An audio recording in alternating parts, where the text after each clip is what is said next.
You have been told that if you want something badly enough, you can make it happen.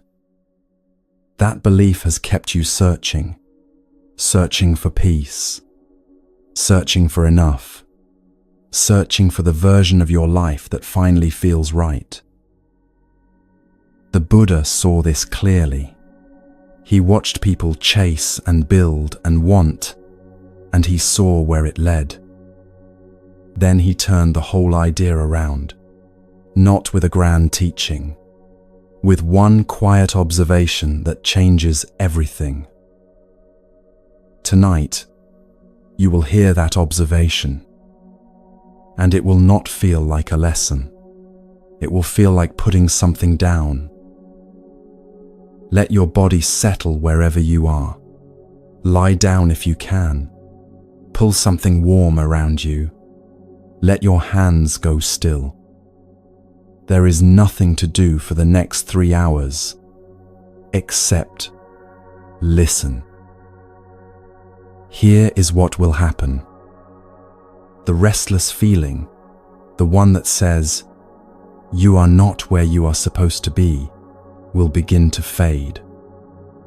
The weight of wanting will ease in your body, and a stillness you have been looking for in the wrong places will become obvious.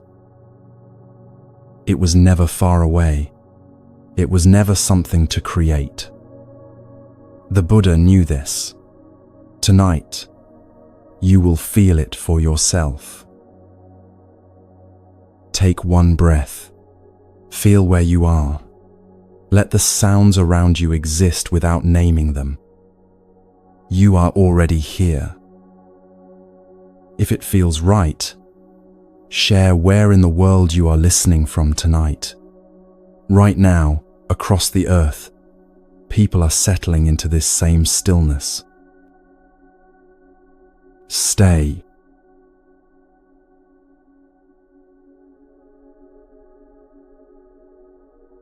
Every person alive right now wants something better, a quieter mind, a life with less weight in it, a feeling that the ground beneath you is solid.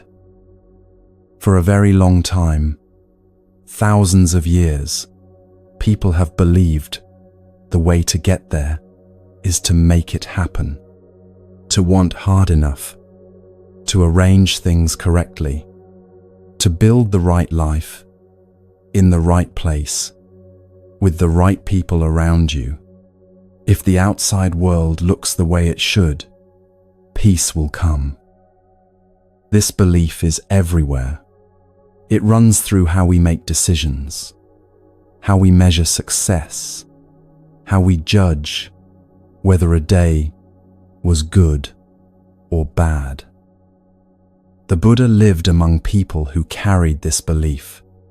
Merchants who thought wealth would quiet the restlessness. Kings who thought control would bring calm. Monks who believed that years of painful discipline would set them free from suffering. He watched all of them try. He watched them push and plan and sacrifice. And he noticed something none of them had stopped long enough to see. The harder you run toward peace, the more your mind is focused on the running. And while it is focused on the running, it cannot be still. And while it cannot be still, it cannot notice what is already there.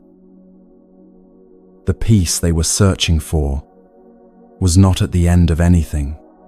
It was not a reward waiting after enough effort. It was already present, already awake, quietly sitting inside the most ordinary moments of the day, the ones that people rush past without a second glance. And what he saw will change the way you understand your own ordinary Tuesday morning. This is not about giving up on wanting a good life. It is about discovering that peace is not something you build from the outside in. It is something you notice from the inside out. The Buddha did not teach people to stop living. He taught them to stop missing what was right in front of them. There is a woman in a small town in southern Japan. Her name is not important. What is important is her morning and what happened in it. She wakes before 6. The alarm pulls her out of sleep, and immediately, before her eyes are fully open, her mind starts. The list arrives. The email she hasn't answered. The conversation from yesterday that went wrong and that she replayed 3 times before bed. All of it arrives at once, like a door opening onto a loud room. By the time she reaches the kitchen, her shoulders are tight. Her jaw is set. She pours the coffee and drinks it without tasting a single sip. She moves through the house getting ready, and the whole time, her mind is talking, commenting, judging, worrying. She doesn't notice any of it because it has always been this way. This is just what mornings are. This is just what life feels like. On this particular morning, she steps outside to check the weather before leaving. The air is cool. The light is thin and grey. The street is quiet. And then, a single leaf falls from the tree above her. It falls slowly, the way leaves fall when there is almost no wind, a gentle release, drifting down in a lazy curve, taking longer than you would expect. She watches it, not because she decides to. Her eyes simply follow it, and for a few seconds, maybe 3, maybe 4, everything in her mind goes quiet. No list, no worry, no replay of yesterday, just the leaf turning slowly in the air and the cool morning on her skin and the weight of her feet on the ground beneath her. 3 seconds of peace she did not go searching for. 3 seconds she did not earn or create. They simply arrived because she noticed something real. It was sharp. It was clear. It was alive.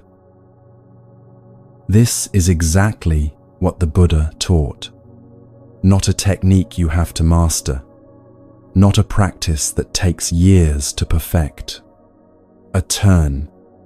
A simple, quiet turn of attention, away from the noise that fills your head, toward what is actually happening around you. What you can see right now, what you can hear right now, the warmth or the coolness of the air on your skin right now, the weight of your body where it rests. These are not small things to notice. These are the doorways. The leaf was a doorway. You walk past dozens of them every single day. Now, here is what is fascinating about what happened to the woman after the leaf fell. She went back inside. She finished her coffee. She went about her day the same way she always did.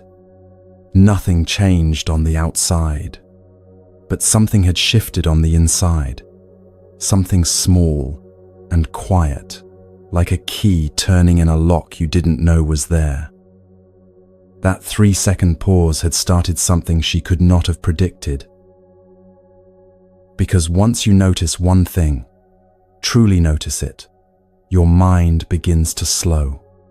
Not all at once. Gradually. The way a river slows as it meets a lake. The current is still there, but it loses its force. The chattering in your head does not disappear, but it loosens its grip. And in the small space that opens, in that loosening, you begin to feel something you have been too busy to feel for a very long time. Stillness. Not the stillness of being tired, not the stillness of giving up, an awake stillness, a stillness that is alert and present, the kind that makes ordinary things feel different. A cup of tea suddenly has a taste. A patch of sunlight on the floor suddenly feels warm.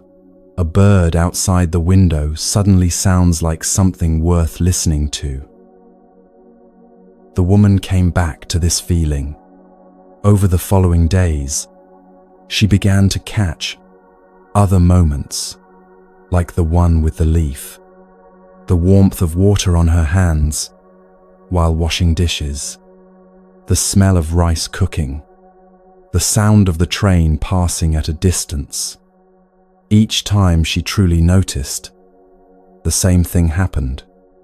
The noise quieted. The tightness in her body eased.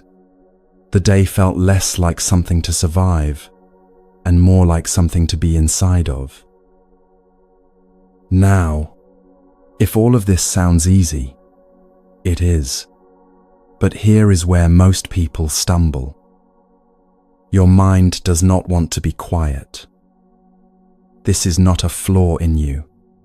This is simply what a mind does when no one is watching it. It talks. It comments on everything. It argues with itself. It replays old conversations. It rehearses arguments that will probably never happen. It tells you stories about the future, stories that may never come true, and it tells them so vividly that your body responds as though they are already happening. A racing heartbeat, a tightness in the chest, a sick feeling in the stomach, all from words and images that exist only inside your head. The Buddha watched minds do this. He watched people suffer from thoughts, not from what was actually happening in their lives, but from the stories their minds were telling them. And he compared the untrained mind to a monkey. Picture a monkey in a tree. It does not sit still. It swings from one branch to the next, and then the next, without stopping, without resting, without ever settling on a single branch long enough to breathe. That is what your mind does, all day, every day. And most people believe they are that monkey. They believe the noise is who they are. But the Buddha taught something different. You are not the monkey. You are the tree. The monkey will keep swinging. That is what monkeys do. Trying to silence your thoughts is like trying to make a river stop flowing. You can stand in the middle of it and push against the water all day. Or you can step onto the bank. And from the bank, you can see the water clearly without being carried by it. The woman with the leaf did not stop her mind that morning. She didn't need to. Her attention moved, gently, without force, from the noise to the leaf, from the list and the worry to the cool air and the ground beneath her feet. And in that shift, the noise was still there, but she was no longer inside it. She was on the bank, watching. This is why people feel so drained at the end of the day, not always because of what happened to them, but because they spent every hour listening to the monkey. Every thought it had, they heard. Every story it told, they believed. Every fear it raised, they felt in their bodies. By evening, they are exhausted, and they don't even know why. The mind is not your enemy. The Buddha never said that. The mind is extraordinary. It can solve problems. It can build things. It can imagine worlds that don't exist yet. But when it runs without pause, when it is never watched, it becomes noise. And noise, when you live inside it, wears you down to nothing. So the teaching is not, stop thinking. The teaching is, notice that you are thinking.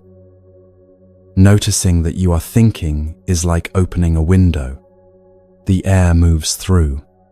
The thought passes. You don't have to push it anywhere. That one shift, from being inside the thought to seeing it pass, from being the monkey to being the tree. Each time you make that shift, even for a moment, the gap widens. Not forever, but enough. Enough to breathe. Enough to feel the ground beneath you again. You do not need to sit in any particular position. You do not need to clear your mind. You just need to notice the leaf, the sound of this voice right now, the feeling of your body where it is resting, the thought your mind just had, and the fact that you heard it. Every single one of these is the practice. It doesn't matter where you are. A bus on a quiet morning, a cold waiting room. You can notice in all of these places. No one will see you do it. It asks nothing of you except your attention. The woman did not become peaceful overnight. What happened was smaller than that, and quieter. She learned to notice, again and again. Each time, the space opened a little wider. Each time, the noise lost a little more of its grip. Over weeks, the mornings changed. Not because her life changed, because she stopped missing what was already there. She was the tree. She had always been the tree. The monkey was just visiting. This is the quiet revolution the Buddha offered. Not a dramatic change in how you live, a change in how you see. And once you start noticing, once you begin to see, you will start to see something about yourself that most people spend their entire lives missing. Something quiet. Something that was there before the noise began. Something that has been there, underneath everything, this whole time.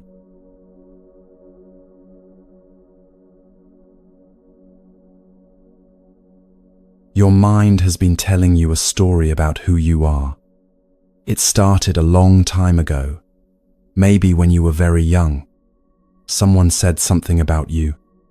A teacher, a parent, another child in the schoolyard.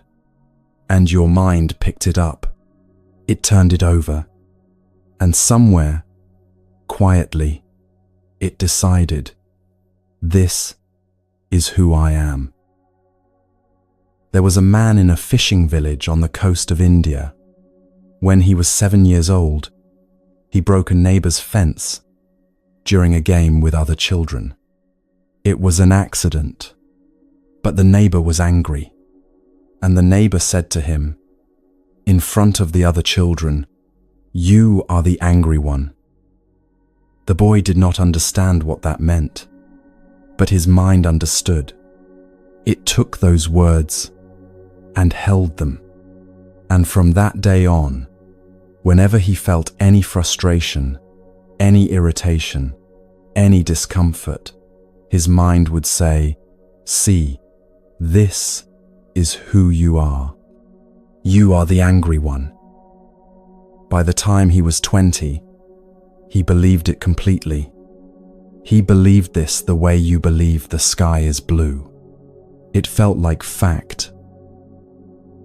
He carried this for years. It shaped how he treated people. It shaped how he saw himself when things went wrong. Every time he raised his voice, and he raised it often because he was convinced that was simply who he was. The label confirmed itself. The angry one. There it is again. He did not question it. Why would you question something that feels so obviously true? One afternoon, he was walking along the coast. The water was calm. The air was warm. Nothing was happening. No one was demanding anything of him. He was just walking, and the waves were just moving, and the sun was just there. And in that moment, for maybe 30 seconds, he noticed something. He was not angry, not even a little. There was nothing in his body that felt like anger, nothing in his mind, just the sound of the water and the warmth on his face. 30 seconds. That was all it took for the label to crack. Because in those 30 seconds, he understood something he had never understood before. The story his mind had been telling him, the angry one, was not a fact about who he was. It was a thought that had been repeated so many times it felt permanent. But it was not permanent. He had just proven it. In 30 seconds of noticing, the story lost the ground it had stood on for 20 years. This is what the mind does. It takes a single moment, a word spoken, a feeling that passed through, and it builds an entire identity from it. Not deliberately, not because you asked it to. It simply does this, the way a vine grows toward light. The label feels like you. The story feels like the truth about who you are. But you are not your labels. You are not the stories your mind collected when you were 7, or 15, or 30. Those are thoughts. And thoughts, even the ones that feel the most solid, are not facts. But here is the thing. The mind doesn't just tell stories about you. It tells stories about everything. About other people. About what will happen tomorrow. About what should have happened yesterday. And each of these stories carries a feeling with it. That is where suffering begins. There is a monk who lives in a monastery in the hills of Sri Lanka. He has lived there for over 30 years. People who visit notice one thing about him before anything else. He smiles. Not the polite smile you give when someone greets you. A real smile. The kind that sits on his face without effort, as though it is the most natural position for his features to take. A young woman who had traveled a long way to study with him asked him once, "How do you smile so much? Don't you suffer? Don't you feel pain?" He looked at her for a moment. Then he said, "I used to suffer terribly, every single day. But then I learned where the pain was actually coming from. And once I saw that, once I really saw it, the pain did not disappear, but it lost its power over me." The young woman asked him to explain, and he told her something that felt, at first, almost too simple. He said, "There are two movements in the mind that create almost all suffering. The first is wanting things to be different from how they are, wanting more, wanting better, wanting what someone else has. The mind reaches out constantly towards something it does not yet have, and every time it reaches, there is a gap, a feeling of not enough. The second movement is pushing away what you don't want, the difficult feeling, the uncomfortable truth, the person who said something you didn't like. The mind pushes and pushes, trying to make these things disappear, and the harder it pushes, the more present they become. These two movements, reaching for what you want and pushing away what you don't, run through almost every moment of every day. Most people don't notice them. They just feel the result. A tightness, an unease, a low hum of dissatisfaction that follows them from morning to night. They blame their circumstances. They blame other people. They blame the world. But the monk had seen something different. He had seen that the dissatisfaction was not coming from outside. It was coming from these two movements inside the mind, the reaching and the pushing. The young woman sat with this for a while.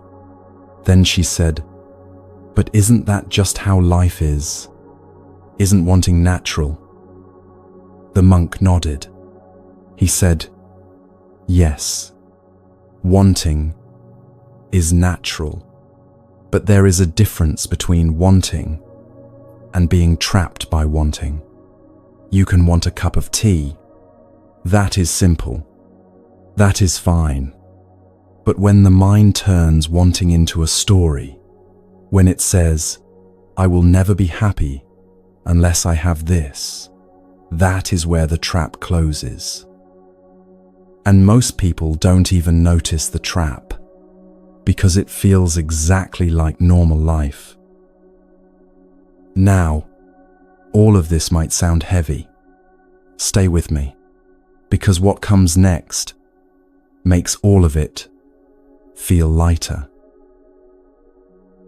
If suffering comes from reaching and pushing, from wanting and resisting, then there must be a way out, not a way to stop feeling things, not a way to become numb, a way to see these movements clearly enough that they no longer control you without your knowledge. And the Buddha found exactly that. He saw a truth so simple, it is easy to overlook. Everything that happens in your mind happens because of something else that happened before it. Nothing arises from nothing. A thought appears, but it appeared because of a feeling. The feeling appeared because of something you noticed. What you noticed appeared because of something that happened in the world around you. Each thing is connected to the thing before it. A chain, quiet, invisible most of the time, but there. The man in the fishing village, the one who carried the label of the angry one, he did not wake up one morning and stop being angry. What happened was quieter than that. He began to notice the chain. He began to see.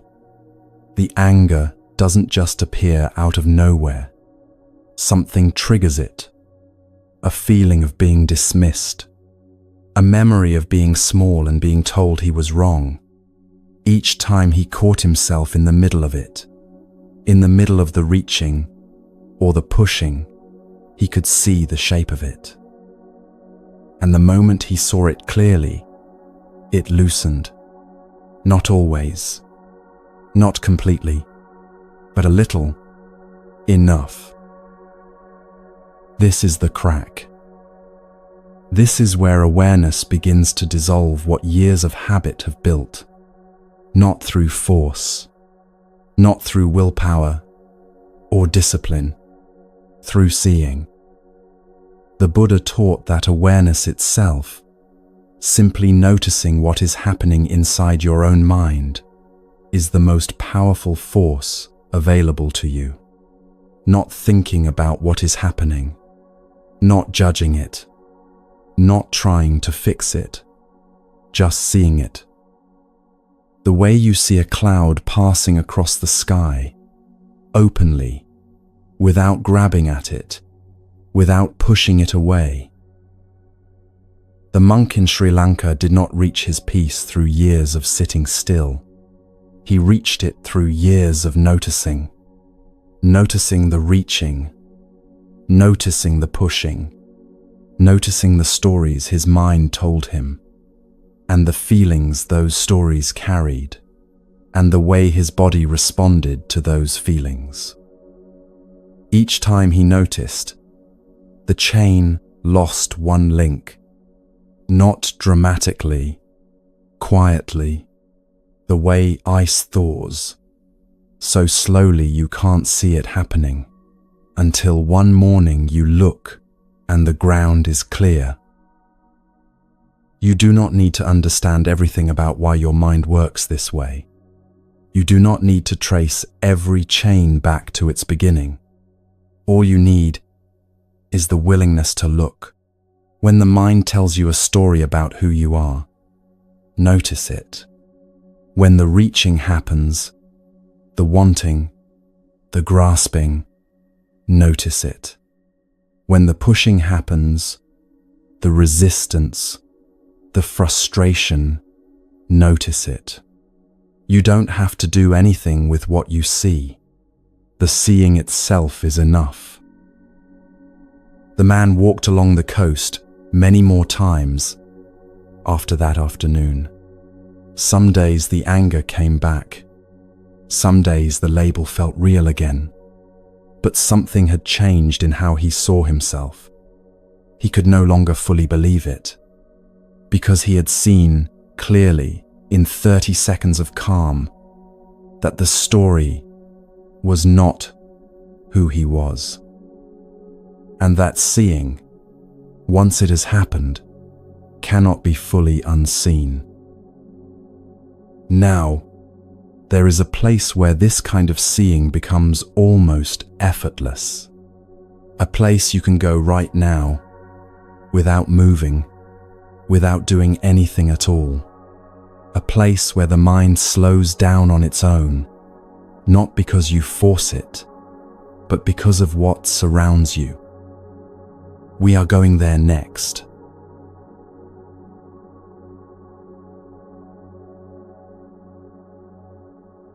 The Buddha could have sat anywhere.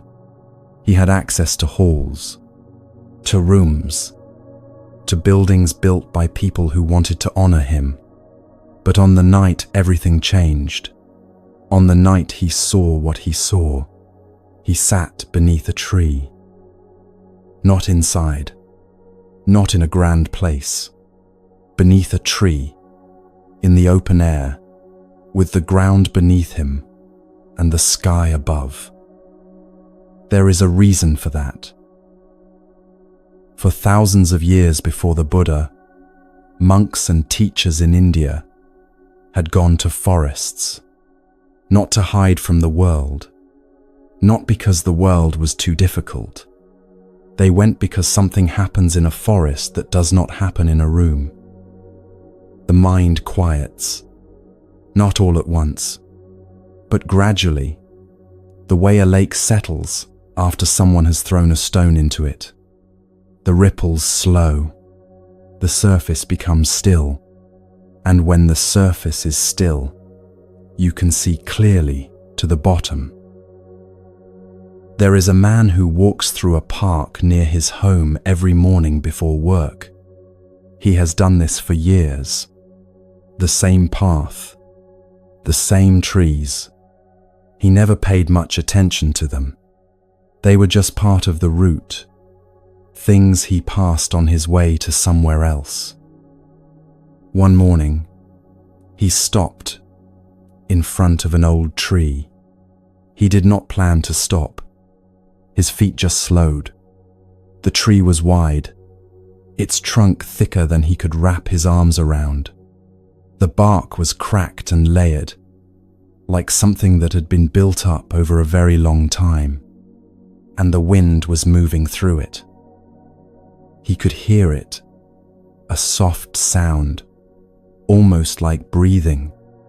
The leaves were moving, turning, catching the light, and letting it go. And the trunk was completely still. The wind was there. The tree felt it. Every single leaf was proof that the wind was real. But the tree did not fight it. It did not lean away. It did not brace. It simply let the wind move through. He stood there for a long time, not thinking about anything, just watching. Trees are not just beautiful. They are teaching something. And once you begin to see what they are teaching, you will never look at one the same way again. What the tree showed this man, without words, without effort, was a way of being that he had never considered. He had spent his entire life fighting things, fighting his problems, fighting his feelings, fighting the parts of his life that did not go the way he wanted. He believed that the only way to handle difficulty was to push against it, to be stronger than whatever was coming at him. The tree showed him a different possibility, not resistance, not surrender either, something between the two, a kind of stillness that held everything without being shaken by it. The Buddha sat beneath a tree for a reason. He sat there because he understood what trees understand and what people spend their entire lives forgetting. And this is where we come to something that might feel strange at first, something the Buddha taught that no one before him had said quite so clearly. Give it time to settle, because it is the most peaceful thing you will ever hear. There was an old teacher who lived alone in a small house near a river. People came to him from far away with questions. Some came with big questions about life and death and what any of it means. Some came with smaller ones, how to handle a difficult person, how to find rest in a hard season. One day, a young man arrived who had traveled for several days to reach him. He was tired. He was confused. He sat down across from the old teacher and said, "I have one question. Who am I?" The old teacher looked at him for a long time. Then he smiled. Not a polite smile, the kind that comes from understanding something deeply. And he said, "That is the wrong question." The young man was startled. He had carried this question for years. It was the one that mattered most to him. Who am I? He looked at the teacher and asked, "Then what is the right question?" The old teacher pointed outside, toward the river. He said, "Watch the water. Is it the same water now as it was 1 hour ago?" The young man looked.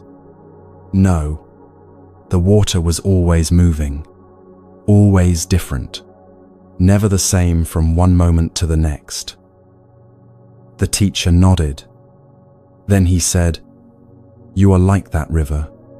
You are not a fixed thing sitting still somewhere, waiting to be discovered.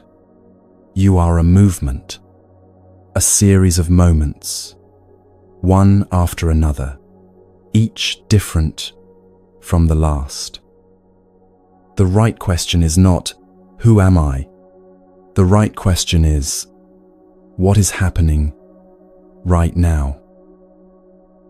This is what the Buddha saw beneath the tree. He looked closely at what a person actually is, not what we imagine ourselves to be, but what is there when you truly look. And what he found was this: There is no single, fixed thing at the center. No unchanging core that remains the same from the day you were born until the day you die. What there is, what you are, is a flow, a constant stream of experience, feelings arising and passing, thoughts appearing and dissolving, sensations coming and going, perceptions shifting with every single moment. None of these is you. All of them together, moving, changing, never repeating, in exactly the same way, is what you call you. This might sound like something has been taken away, like the ground has been pulled out from under you. But the Buddha did not teach this as something to fear.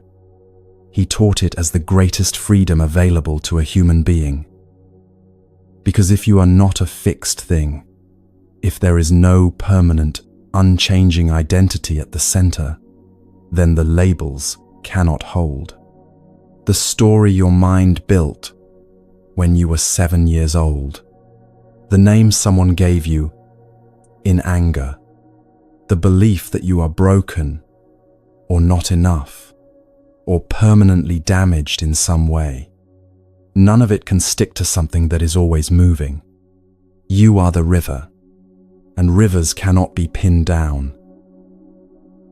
This might be the single most counterintuitive thing the Buddha ever taught.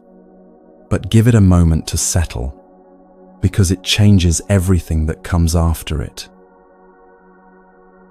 The man who watched the tree in the park did not immediately understand all of this. He did not need to. What he understood was simpler.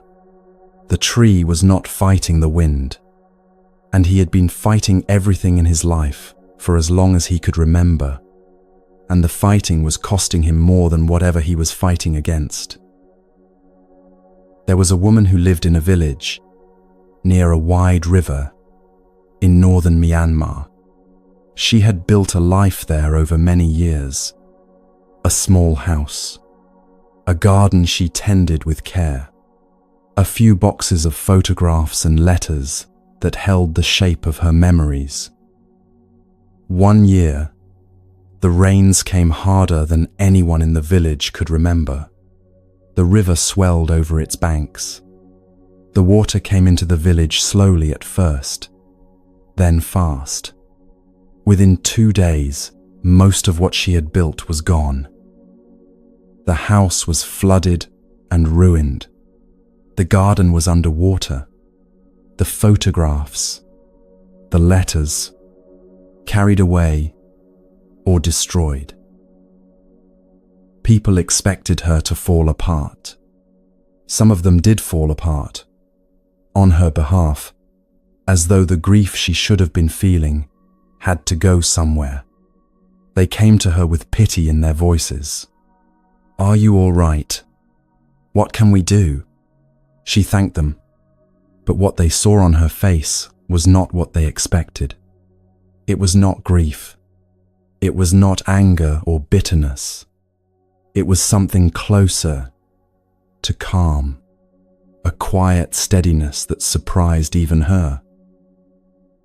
Later, she told a friend what happened inside her during those first days. She said, "I sat in the mud, and I looked at what was left, and I waited for the grief to come, and something else came instead. Not happiness, not indifference, a clarity. I realized I had been holding all of those things. The house, the photographs, the garden, as though they were parts of me, as though if they were safe, then I was safe. But when they were gone, I was still here, still breathing, still feeling the rain on my skin, still able to notice the water moving past me. And in that noticing, something opened. I felt more peaceful than I had felt in years." This is what the Buddha meant when he spoke about peace. Not the absence of difficulty, not a life where nothing goes wrong, a steadiness inside you that does not depend on what is happening on the outside. The tree does not depend on calm weather to stand. It stands in storms. It stands in drought. It does not need the conditions to be right in order to remain a tree. This kind of steadiness is not something you are born with.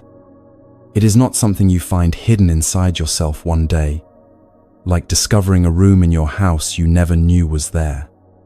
It is something that grows through noticing, again and again, what is real and what is a story the mind has built around it. The woman in Myanmar did not become cold. She still loved. She still cared about the people around her. She rebuilt piece by piece over the months that followed. But she rebuilt differently. She held things more lightly, not because she valued them less, because she had learned, in the clearest way possible, that she was not the things she owned. She was not the house. She was not the photographs. She was the one who noticed, the one who felt the rain, the one who was still here after everything was taken.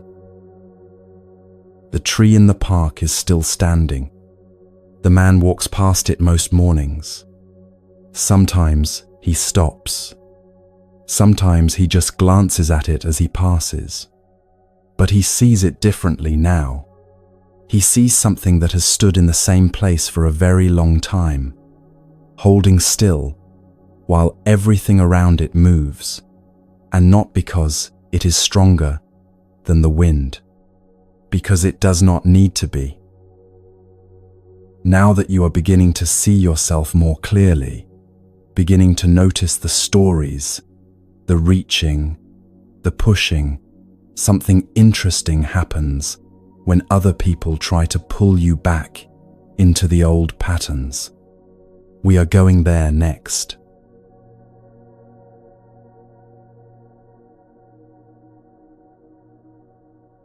Think about the last time someone said something that cut into you. Not a stranger, someone you see regularly, someone whose words land because you care what they think. A parent, a sibling, a friend you have known for years. They said something, and something in your chest tightened, and for the rest of that day, maybe longer, their words kept playing back. Not because you chose to replay them, because your mind would not let them go. This is not a small thing. This is one of the heaviest things a person carries. Not injury, not illness. Words from someone close, and the way the mind turns them over and over, adding weight each time. By the end of the day, the words have become a story. By the end of the week, the story has become a belief. And beliefs, once they settle into you, feel like the truth. They feel solid and permanent, when in fact, they are made entirely of thought. There was a woman in a village in northern India who had a sister. They had grown up together in the same house, shared the same meals, known each other their entire lives. But there was a sharpness between them, the kind that builds slowly over years, small cuts that never fully heal, each one making the next one deeper. One afternoon, the sister said something about the way the woman had raised her own daughter. It was not a loud argument. It was said quietly, almost casually, over tea, but it went straight in. The woman said nothing. She finished her tea. She walked home, and for 3 days, she could not stop hearing it.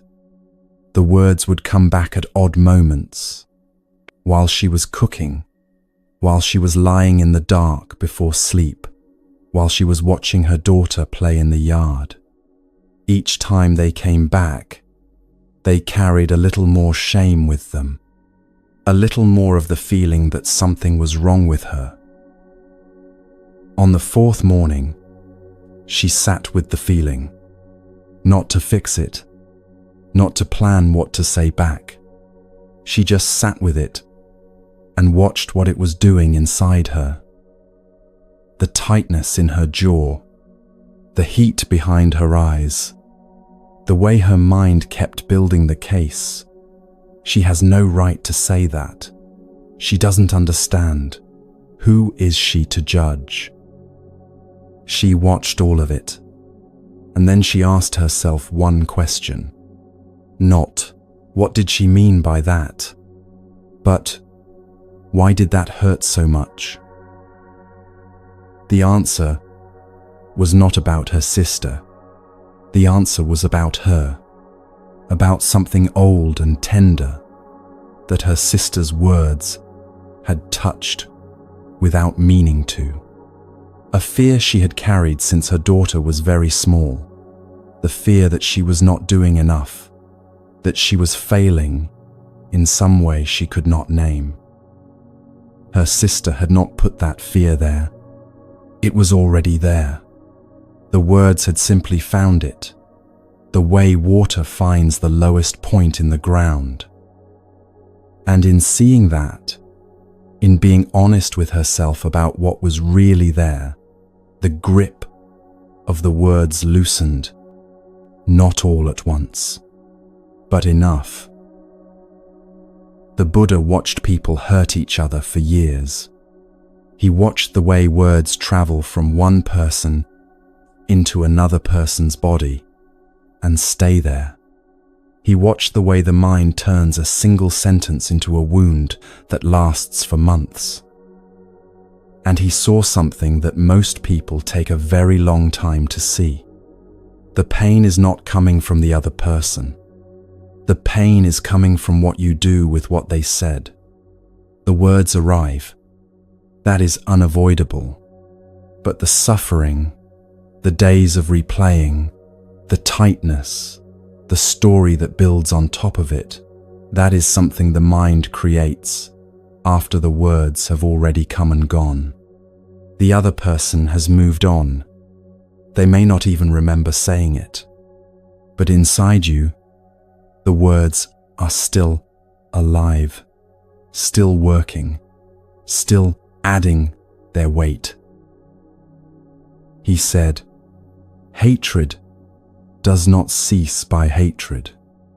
It ceases by love." This is not a soft teaching. It is an observation about what actually works. When anger meets anger, both grow larger. When anger meets something that sees it clearly, without being swallowed by it, the anger begins to lose its hold.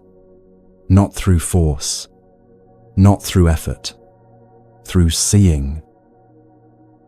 But patience, real patience, not the gritting of teeth, is not something most people understand correctly. They think it means enduring, bearing what you cannot change without complaint. This is not what the Buddha meant. What he meant was something active, something that requires you to stay awake to what is happening inside you, to see the anger, the hurt, the tightness, and to not be carried away by it. To remain on solid ground while the feeling moves through you like wind through a field. The wind does not destroy the field. It moves across it, and the field is still there when the wind has passed.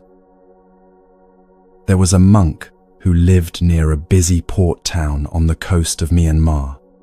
Ships came and went. Sailors drank and argued in the streets at night. The noise and the disorder reached even into the monastery. The other monks found it difficult. They longed for silence. They longed for a place where no one would disturb their practice. Some of them spoke of requesting a transfer to a monastery in the hills, far from the town. This monk did not share their longing, not because he did not hear the noise. He heard everything, every shout, every laugh, every argument that spilled into the early hours. But he had understood something the others had not yet grasped. The noise was not his enemy. The resistance to the noise, that was the enemy. When you fight what is in front of you, it fills your mind completely. It becomes the only thing you can think about. When you stop fighting, it becomes just what is happening. Sound, movement, life going on. And life going on cannot hurt you. Only your judgment of it can. A younger monk asked him, "But how do you stay calm when the sailors are shouting in the middle of the night?" The older monk said, "I do not stay calm by making them quiet. I stay calm by stopping the war inside my own head. The shouting is outside. The suffering is inside. Once you see where it is actually coming from, you know where to look." The woman in the village did something similar with her sister's words. She did not go back to her sister and demand an apology. She did not cut her sister out of her life.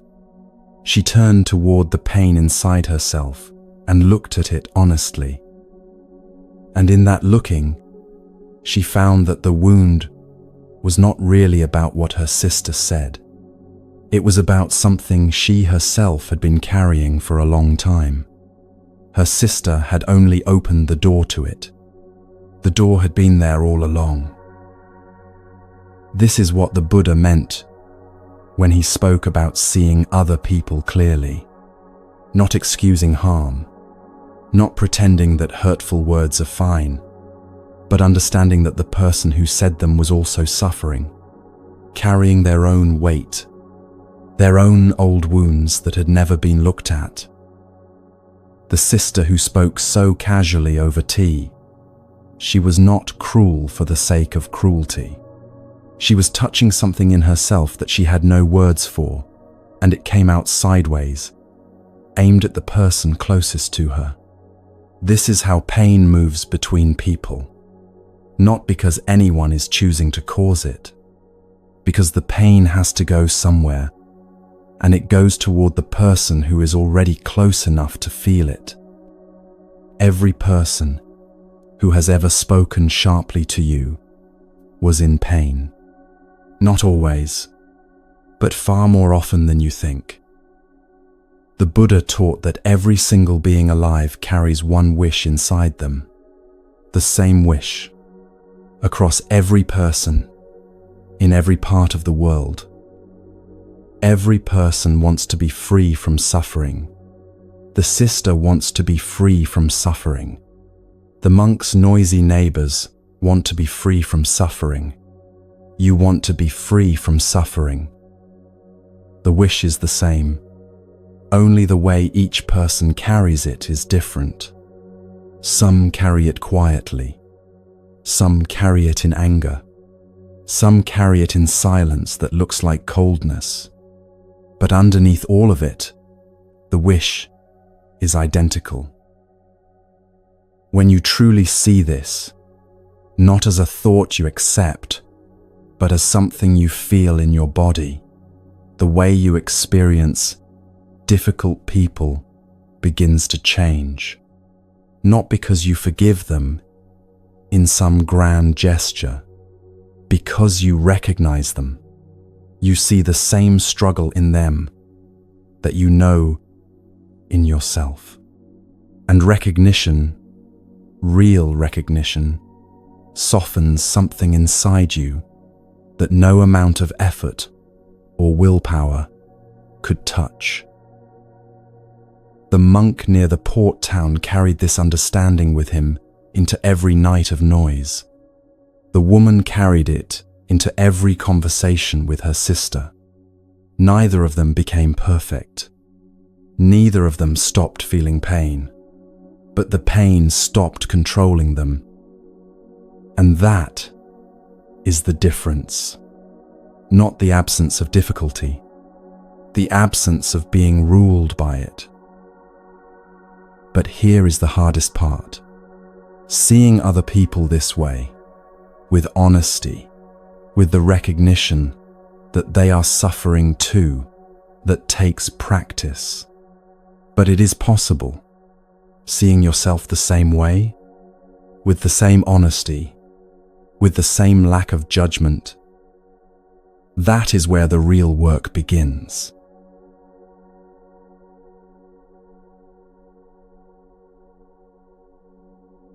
You have watched someone you love repeat the same mistake, year after year, the same argument with the same person, the same choice that leads to the same unhappiness. And you have sat there feeling the frustration quietly build, thinking, why can't they see it? It is right in front of them. Anyone looking from the outside could point to it and say, there, that is the thing. That is what is keeping you in pain. The Buddha noticed this. He noticed how sharply people could see the struggles of others and how completely blind they were to their own. He put it simply, it is easy to see the faults of others, but hard to see one's own. This is not a criticism. It is an observation about how the mind works. The mind looks outward with sharp eyes. It looks inward with almost none at all. There was a woman in a coastal town in Tamil Nadu who had a sister. For years, she complained about her sister to anyone who would listen. Her sister was stubborn. Her sister refused to listen to reason. Her sister would dig in her heels on the smallest things and hold her ground until an argument turned into a silence that lasted weeks. The woman told this story so often that it had become part of how she understood the world. Her sister was the difficult one. That was simply how things were. One day, she was sitting with an old friend, a woman she had known since childhood. She was in the middle of telling the familiar story about her sister when the friend paused. She did not interrupt. She waited until the woman finished. And then she said something very quiet. She said, "Have you ever noticed that you also refuse to change your mind about anything?" The woman did not answer right away. Not because she was angry, because the question landed somewhere she had not expected it to land. Somewhere tender. Somewhere she had not looked in a very long time. She went home that evening and sat with it. Not with guilt, with curiosity. Is it true? She began to watch herself over the following days, and what she saw surprised her. She saw that she did exactly what she had been saying her sister did. She dug in. She held her position. She turned small disagreements into long silences. The pattern was there, plain as anything, and she had never once seen it. We carry a picture of ourselves in our minds, a picture of who we are, how we behave, what kind of person we are, and that picture is almost always incomplete. The parts we cannot see are not small parts. They are often the parts that cause the most trouble in our own lives and in the lives of the people closest to us. The Buddha understood this about himself. Before he found the path that led to his deepest understanding, he spent 6 years trying to reach it through extreme discipline. He fasted until his body was skeletal. He sat in positions that caused tremendous pain. He believed that if he could simply push hard enough, force his mind and body into submission, the answer would come. It did not come. 6 years of suffering, and he was no closer to understanding than when he began. Then he stopped.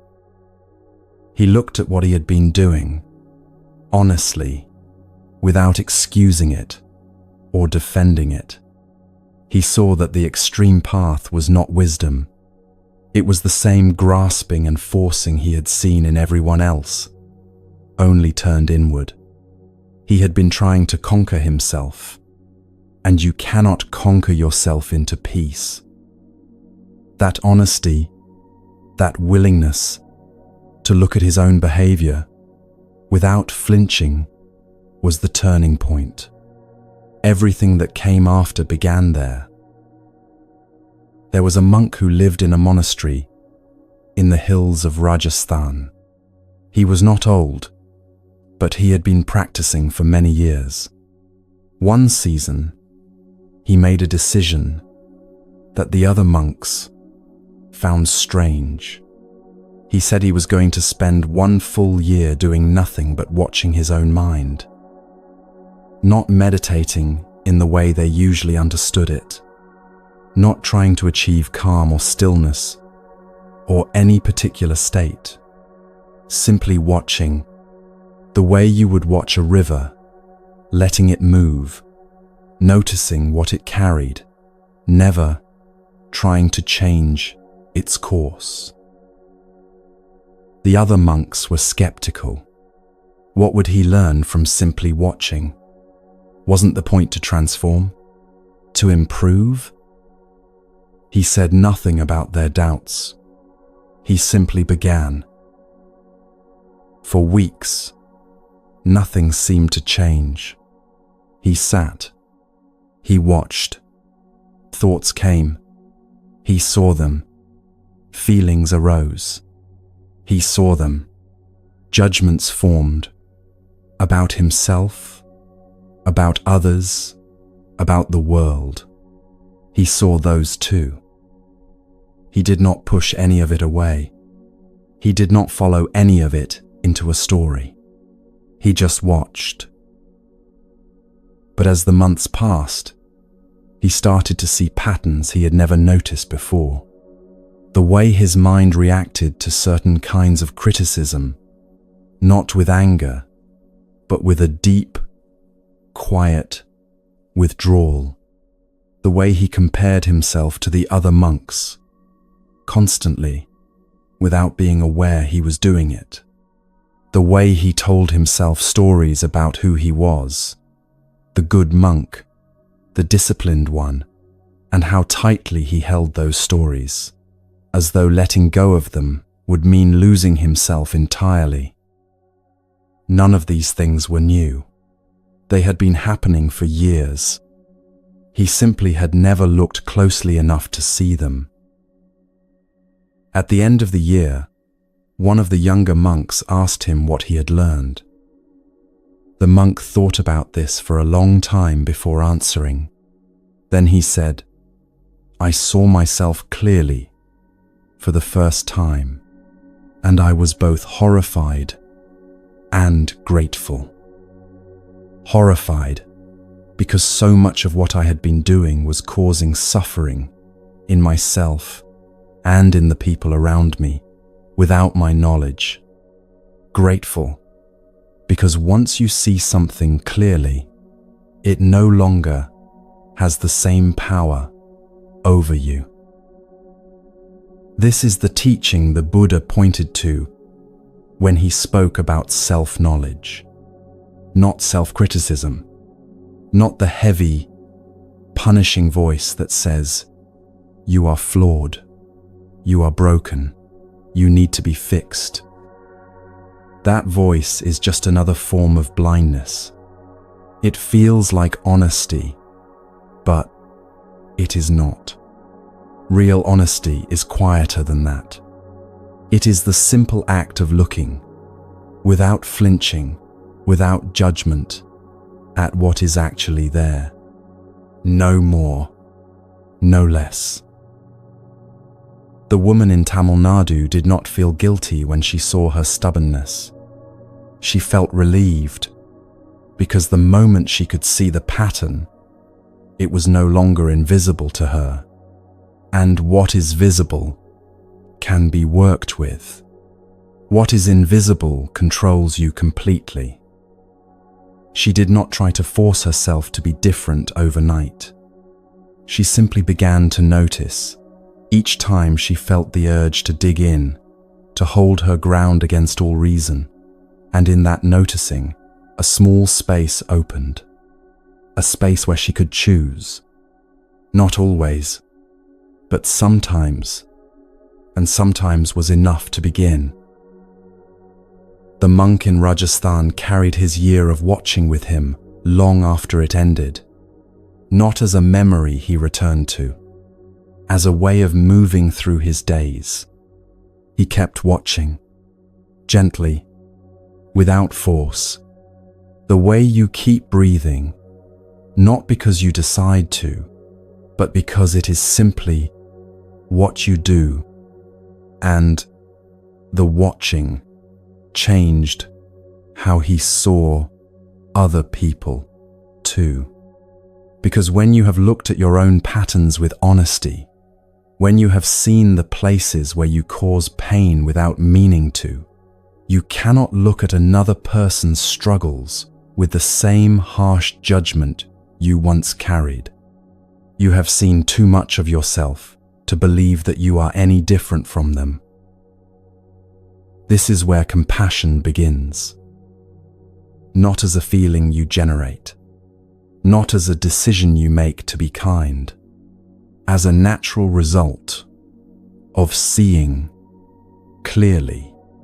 When you know, in your body, not just in your mind, that you carry the same struggles, the same blind spots, the same capacity for causing harm without knowing it, the way you hold other people changes. The judgment softens, not because you lower your standards, because you have finally stopped pretending that you stand on different ground than everyone else. The Buddha did not reach his understanding by becoming perfect.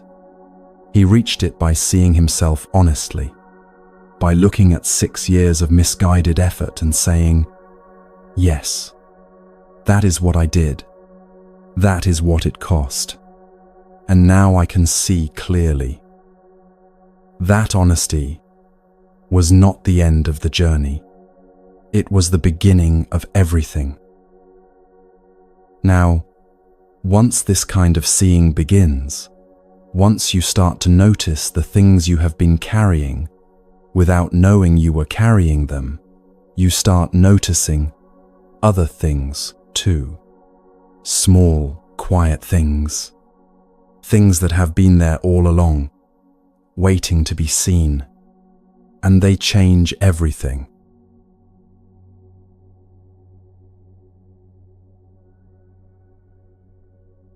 Most of us learned gratitude the wrong way. We learned it as a comparison. Someone, at some point in our lives, told us, "Be grateful. You have more than other people. There are people who have less than you."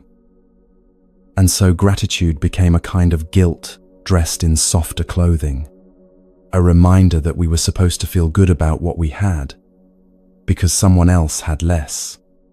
This is not gratitude. This is comparison.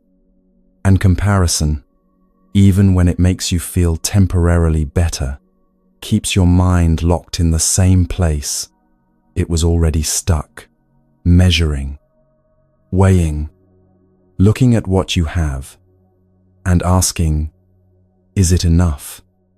Is it more than others? Is it what I deserve? The Buddha saw this clearly. He saw how the mind, even when it is trying to feel thankful, can slip back into the habit of wanting more, of measuring what it has against what it does not have. And he pointed towards something different, something quieter, not gratitude as a feeling you force yourself to have, but gratitude as a way of noticing what is already here, not because it is impressive or rare or better than what someone else has, but simply because it is happening right now. There was a Buddhist nun who lived in a small monastery in the hills of Ladakh. She had been practicing for over 30 years. One day, a young journalist came to speak with her, someone writing a piece about happiness, about what makes people feel content with their lives. The journalist asked her the question directly, "What are you grateful for?" The nun did not think for long. She said, "This breath, this light coming through the window, this floor beneath my feet." The journalist laughed, not unkindly, but with surprise. She had expected something grander, something about spiritual attainment, or inner peace, or the teachings she had spent decades studying. The nun smiled. She said, "You think that is small, but it is everything. Everything you are looking for is already inside what I just described. The breath, the light, the ground. If you can truly feel these things, not think about them, but feel them, there is nothing missing." The journalist did not fully understand what the nun meant. Not that day, but she carried the words with her, and months later, in a quiet moment, something in her shifted. She was washing dishes at her kitchen sink, warm water running over her hands, and for a few seconds, she stopped thinking about what came next. She simply felt the water, the warmth of it, the way it moved across her fingers. And in that feeling, something opened. Not happiness. Exactly. Something steadier than happiness. Something that did not depend on anything going right. This is what the Buddha meant when he spoke about appreciative joy. Not the excitement of getting something new. Not the relief of a problem being solved. The quiet recognition that what is in front of you, right now, in this moment, is enough. Not perfect. Not arranged the way you would have chosen, but enough. And this recognition is not something you arrive at through effort. It comes through noticing, through paying attention to what your senses are already receiving, and letting that attention rest there without immediately turning it into a question or a problem to solve. But gratitude, when it is real, does something to a person that goes beyond feeling good. It changes what you want. Most people spend a very large part of their lives wanting things to be different, wanting more, wanting what they do not have. The wanting is not wrong. It is natural, but it creates a gap, a constant sense that where you are is not where you should be. And that gap is one of the deepest sources of restlessness in a human life. When you begin to notice what is already here, truly notice it, with your full attention, the gap begins to close. Not because your circumstances have changed, because your relationship to your circumstances has changed. There was a merchant who lived in a city in ancient Bengal. He was wealthy by the standards of his time. He had a large house. He had fine food. He had servants and trade routes and influence in the community. By every visible measure, he had what a person was supposed to want. And yet something was wrong. He could not name it exactly. A hollowness, a feeling that no matter how much he acquired, the feeling of emptiness did not leave. It stayed with him through meals, through business dealings, through evenings with his family. It was always there, beneath everything else. He heard that there was a monk living in the forest outside the city, a man who owned nothing, ate once a day, and slept on the ground. The merchant was curious. He traveled to the forest and sat with the monk for an afternoon. He told the monk about his life, about his wealth, about his emptiness. He said, "I have everything, but I feel as though I have nothing." The monk listened. Then he said, "You have everything except the one thing that makes everything enough." The merchant asked, "What is that?" The monk said, "Contentment, not satisfaction with what you have achieved. Contentment with what is. These are two very different things. One is a feeling that comes after you get what you wanted. The other is a feeling that is available right now, without anything changing at all." The merchant did not leave the city and become a monk. That was not the teaching. The teaching was simpler than that. The monk said to him, "The Buddha taught that health is the highest gain. Contentment is the highest wealth. A trusted friend is the best relative." The merchant had heard teachings before, but this time, sitting in the forest with nothing around him but trees and earth, and the sound of water somewhere nearby, he heard it differently, not as words, as a fact. The monk in front of him, this man with no possessions, no roof, no security, was more at ease than the merchant had felt in years. That ease was not pretend. It was not a performance of spiritual contentment. It was the way the monk sat, the way he breathed, the way he looked at a cup of water as though it were the most interesting thing in the world. The merchant went home. He did not sell his house or give away his wealth, but he began to do something small. Each morning, before the day started, before the wanting began, the wanting for business to go well, for his children to behave, for the world to cooperate, he would sit for a few minutes and simply feel what was already there. The warmth of the morning air, the sound of birds outside his window, the fact that he was alive and breathing, and his body was carrying him through another day.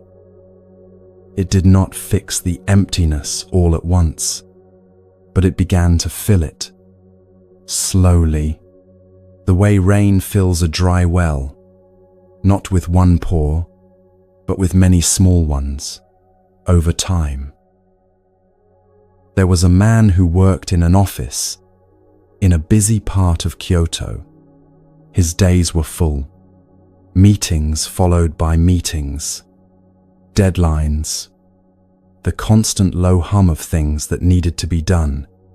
He ate lunch at his desk most days, quickly, while looking at something on his screen. He had done this for so long that he had stopped noticing he was eating at all. One day, for no particular reason, he decided to eat outside. A small park was nearby, just a few benches and a patch of grass between buildings. He brought his lunch, rice, a piece of fish, some vegetables, and sat on a bench. He left his phone in his pocket. For the first few minutes, his mind was restless. It wanted to check something. It wanted to plan the afternoon. It wanted to be somewhere else, doing something more productive. But he stayed. He ate. He tasted the rice, actually tasted it, for the first time in months. He felt the sun on the side of his face.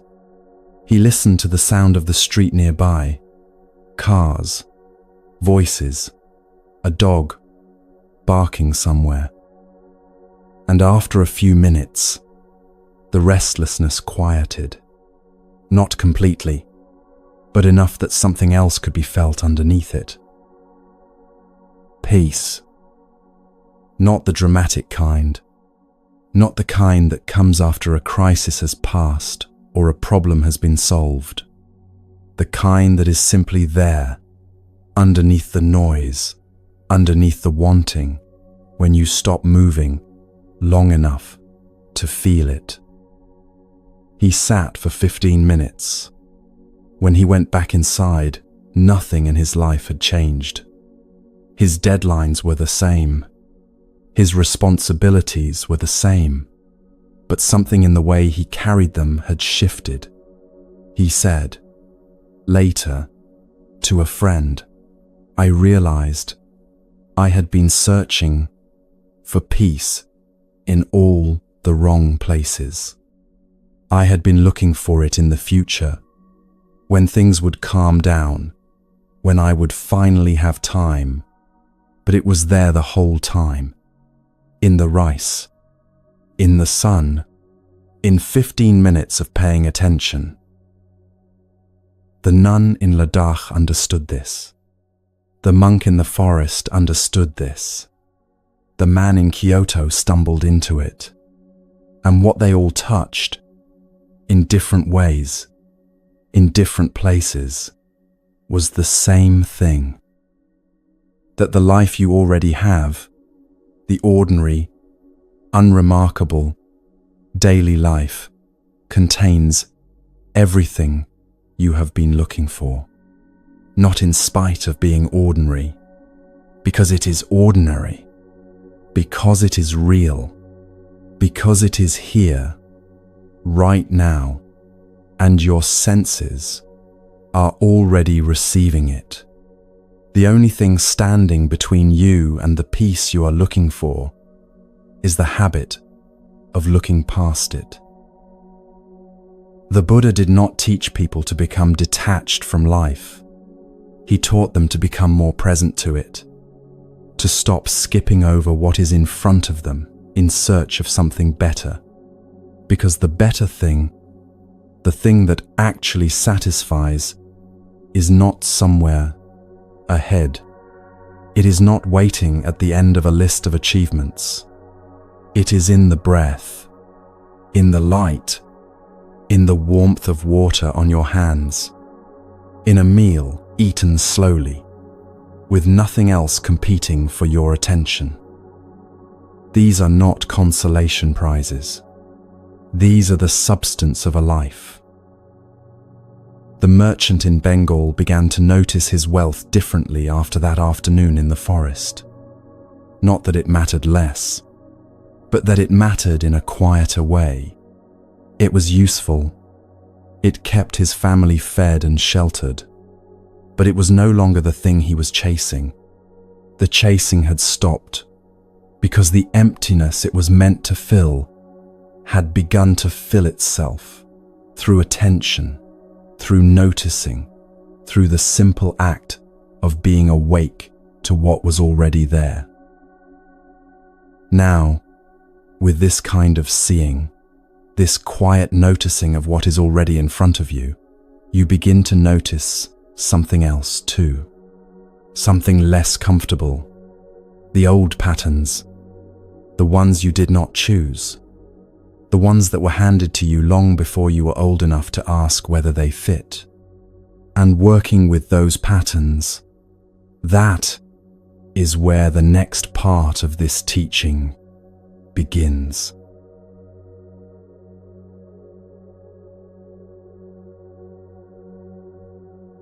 Think about how you respond when someone you are close to disappoints you.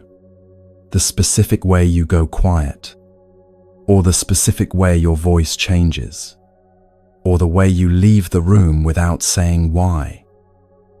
Now think about where you learned that. Not from a book, not from a teacher, from watching someone do it. Someone in your family, someone who was close to you when you were very young. Suffering does not only live inside one person. It moves. It passes from one person to the next, not through blood, but through behavior, through the small, unconscious habits that one generation carries and the next generation absorbs without ever being told it is happening. A mother pushes people away when she is afraid. Her daughter watches this without understanding what it is. And years later, the daughter does the same thing, in the same way, at the same moments, and does not know where it came from. There was a young woman in a town in Mysore who noticed this about herself quite late. She was in her late 20s. She had been in several close friendships, and each one had ended the same way. When the friendship became deep, when the other person began to rely on her, or when she began to feel truly needed, something in her would tighten. She would pull back, not with words, with distance. She would stop returning calls. She would become unavailable, and the friendship would slowly die, and she would feel both relieved and sad, and she would not understand why she had done it. One evening, she was visiting her mother. They were sitting together after dinner, and the conversation turned to an old friend of her mother's, someone her mother had been close to decades ago. Her mother's face changed when she talked about this person. Something closed. Something that the young woman recognized immediately, not because she had seen it before, but because she felt it in herself. The same tightening, the same pulling inward. Her mother had done this her entire life, pushed people away when they got too close.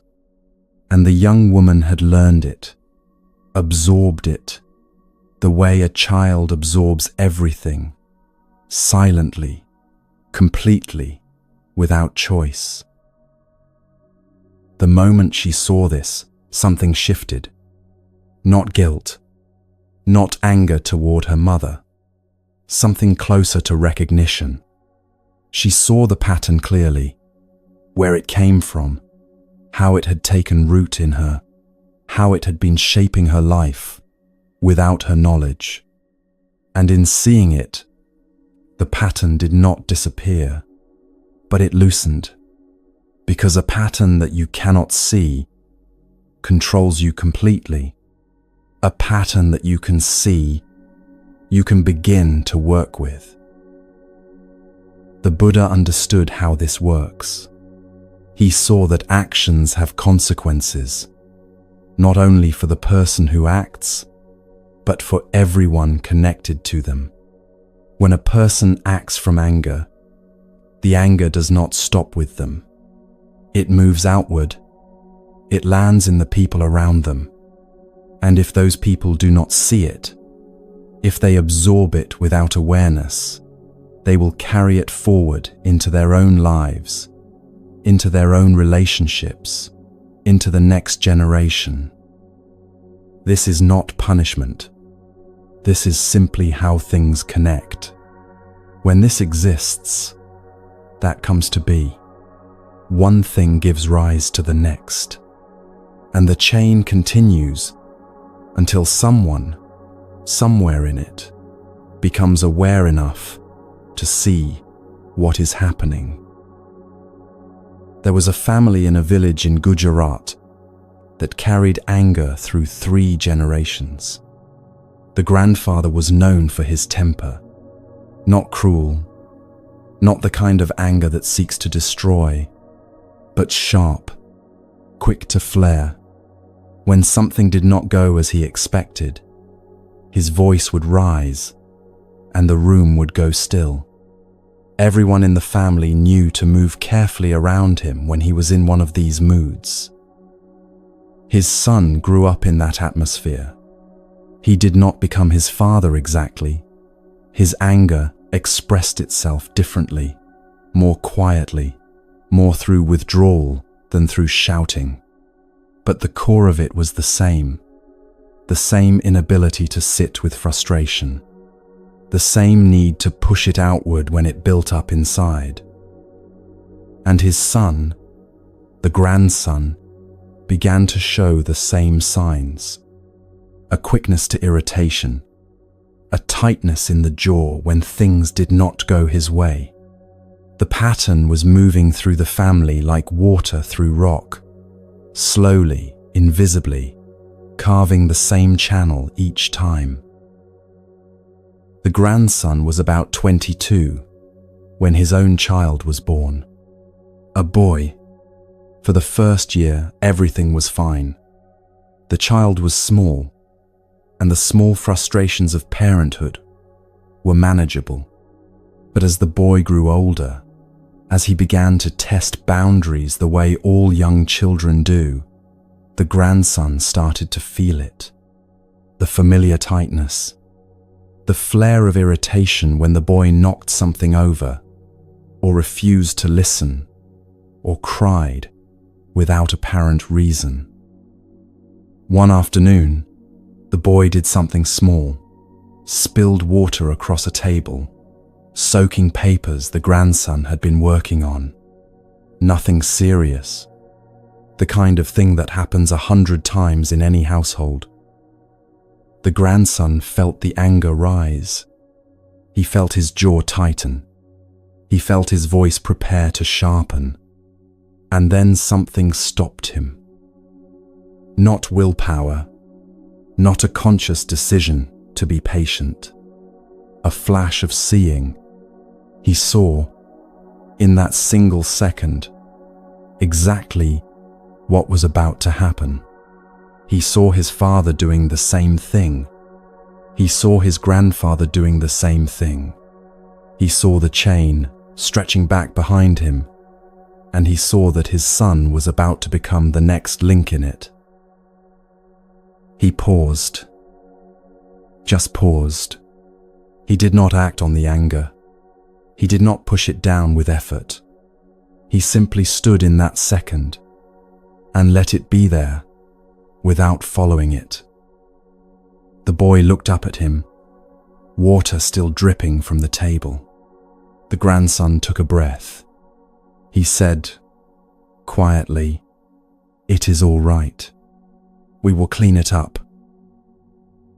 That was the moment.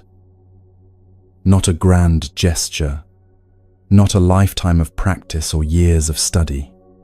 One moment of seeing, one moment where the pattern was visible and the person in it chose, without planning to choose, not to continue it. The anger did not disappear from his life after that day. It still arose, but he had seen the chain clearly enough that it could no longer move through him without his knowledge. And that made all the difference. The Buddha taught that you are not trapped by what was passed to you. The patterns are real. They are deep. They have been forming for longer than your own life. But they are not permanent. They are not fixed into you like something carved in stone. They are habits. And habits, no matter how old, can be interrupted. Not all at once, not perfectly, but in moments, in single seconds where awareness comes in and the automatic response does not happen. And each one of those seconds changes what comes next. The young woman in Mysore did not stop herself from ever pulling away from people again, but she began to notice when it was happening. She began to feel the tightness before she acted on it. And sometimes, not always, but sometimes, she would stay. She would let the discomfort be there, and she would not run from it. And in those moments, she was not only changing her own life, she was changing the pattern itself, loosening it, making it less likely to pass forward. This is what the Buddha pointed to when he said, "You yourself must strive. No one else can do this work for you. No teacher can see your patterns for you. No teaching, no matter how profound, will break the chain on your behalf. The seeing has to happen in you. The pausing has to happen in you. The moment of awareness, the one where the pattern becomes visible, that is yours alone. But when it happens, when you see what has been moving through you without your knowledge, the effects of that seeing reach far beyond your own life." The grandson in Gujarat carried something different into his son's childhood after that afternoon. Not perfection. He still lost his temper sometimes. He was still human, still carrying what had been given to him. But the automatic passing forward, the unconscious handing down of anger from one generation to the next, that chain had been touched. Something had been interrupted, and his son grew up in a slightly different atmosphere than the one his father had grown up in. Not completely different, but different enough. And that difference, small as it seemed, was the beginning of something new in that family. The Buddha did not say that one moment of awareness would end all suffering. He said something more honest than that. He said that each action you take, each moment of seeing or not seeing, gives rise to what comes next. If you act from blindness, blindness continues. If you act from awareness, even a single flash of it, awareness enters the chain, and once it enters, it cannot be fully removed. It stays. It works quietly, over time, changing what the pattern looks like, loosening what was tight, opening what was closed. Your practice, the quiet, daily act of noticing what is happening inside you, is not only for you, it is for the people you will interact with tomorrow, for the children who are watching you, without knowing they are watching, for the patterns that have been moving through your family for longer than anyone can remember. When you see clearly, the clarity does not stay inside you. It moves outward, the same way the suffering moved outward, through the same connections, through the same quiet, invisible channels. Only this time, what is traveling is not blindness. It is light. And this brings us to one of the most quietly powerful teachings the Buddha ever gave.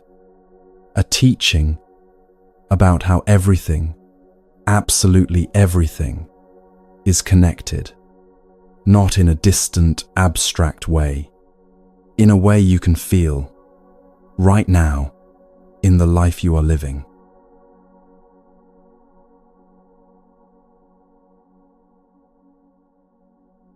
Pick up a cup of tea, hold it in your hands for a moment.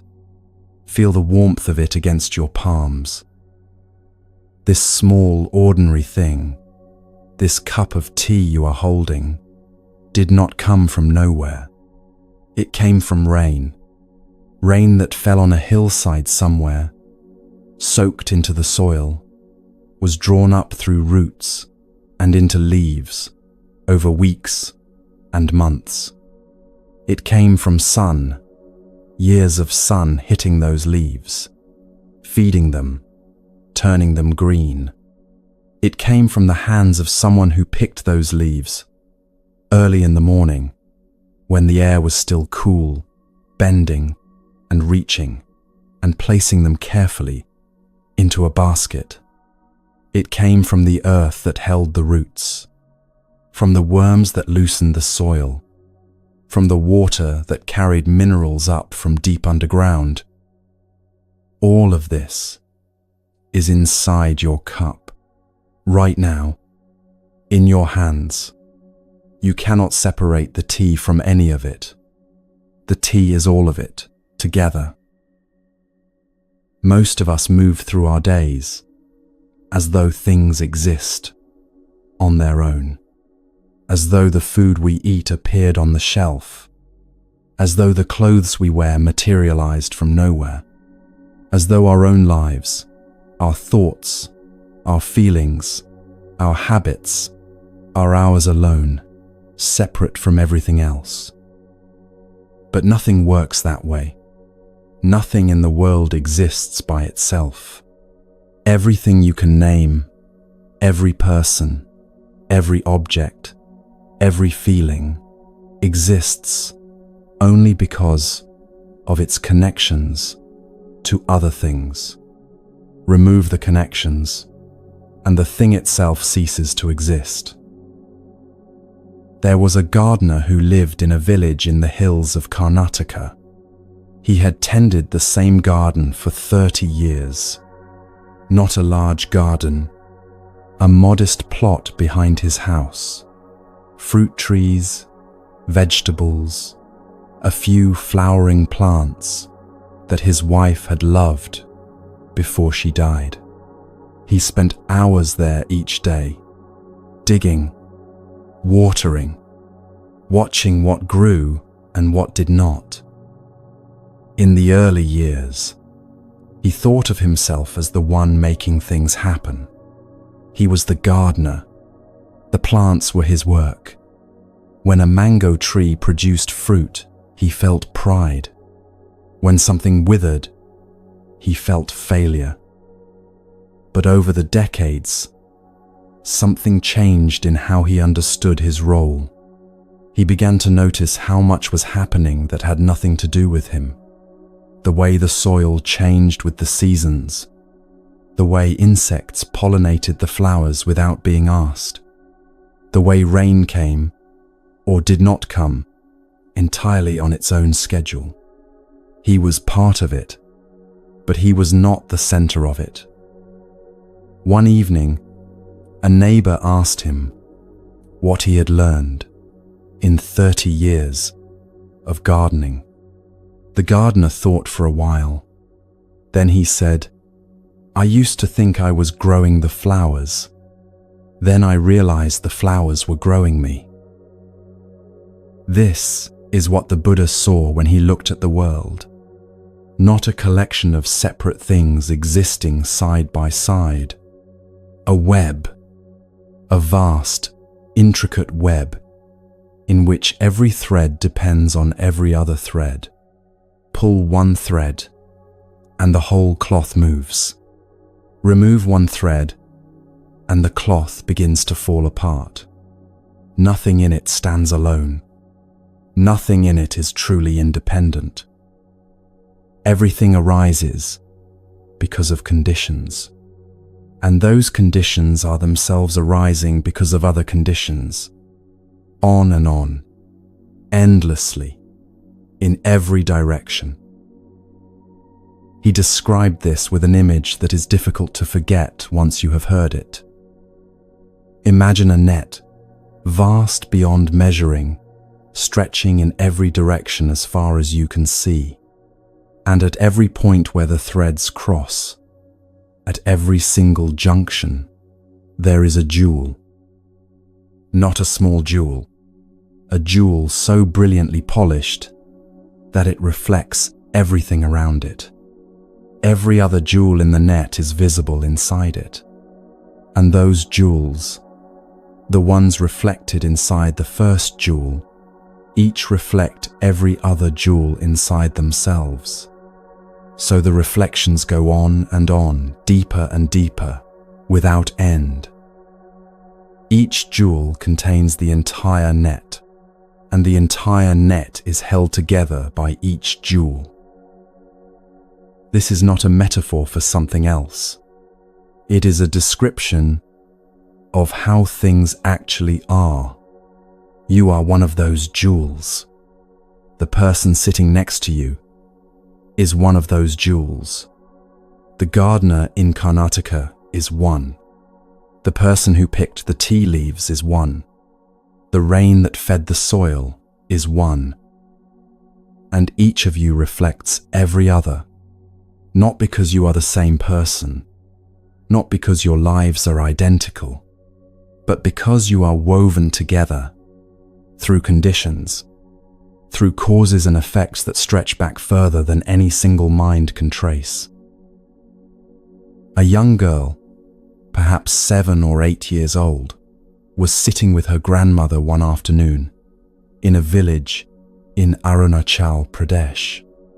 They were shelling beans together, a task the grandmother had done 1,000 times, and the girl was learning for the first time. The girl's hands were small and clumsy, and the beans kept slipping, but the grandmother did not rush her. At some point, the girl looked up and asked, "Am I connected to everyone? To all the people in the world?" The grandmother did not answer immediately. She held a bean in her fingers and looked at it for a moment. Then she said, "You are a single thread in a cloth so vast that you can never see the whole of it. But every thread holds every other thread up. Take your thread out, and the cloth is weaker, not broken, but changed, permanently changed." The girl thought about this. Then she asked, "Does that mean what I do matters?" The grandmother smiled. She said, "Everything you do matters.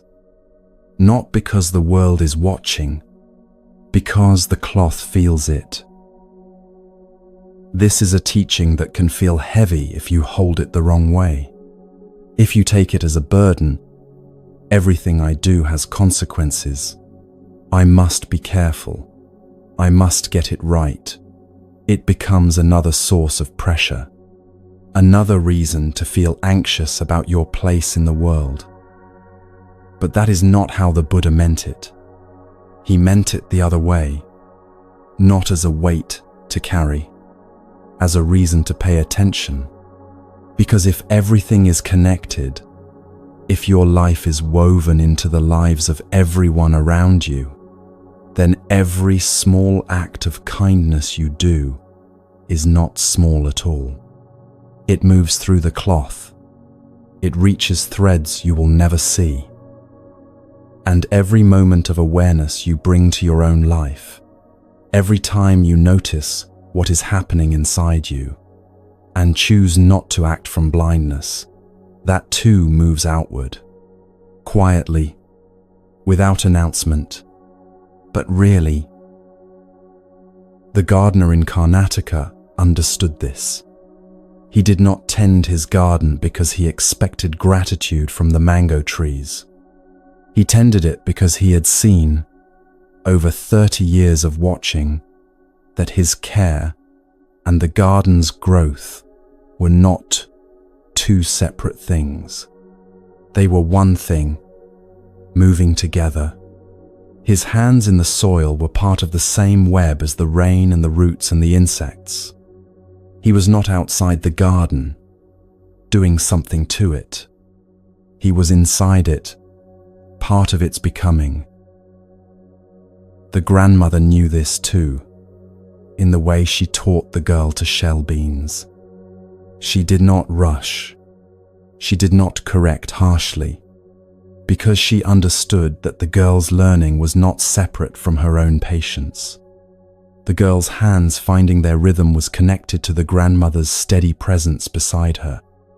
One held the other up, the way every thread holds every other thread up. This is where compassion comes from, not as a decision, not as an effort to be good, but as a natural seeing. When you truly understand that nothing exists alone, that the person in front of you is woven into the same cloth as you are, caring about them is not something you have to make yourself do. It is simply what happens when you see clearly. The separation that makes cruelty possible, the feeling that the other person is somewhere else, in a different world, unconnected to yours. That separation is an illusion. And once the illusion begins to dissolve, what is left is not obligation. It is recognition. The same recognition the gardener felt toward the soil. The same recognition the grandmother carried into the quiet afternoon with her granddaughter. A seeing that says, we are not apart. We never were. The Buddha did not teach people to lose themselves in others. He did not say, dissolve your boundaries, give up your individuality, become one with everything. He said something more precise than that. He said, see how things actually connect, not in theory, in the cup of tea you are holding, in the food you ate this morning, in the conversation you had yesterday, in the breath you are taking right now, which was air a moment ago, shared by everyone in this world, and will be air again the moment you release it. You are not separate from the world. You are not apart from other people. You are a jewel in the net, and every other jewel is inside you, reflecting. The gardener spent his last years simply sitting in his garden, not working, not growing anything new, just sitting among the things he had tended for so long, feeling the connections he had spent decades learning to see. The sun on his face was the same sun that fed the leaves. The air he breathed was the air the flowers breathed.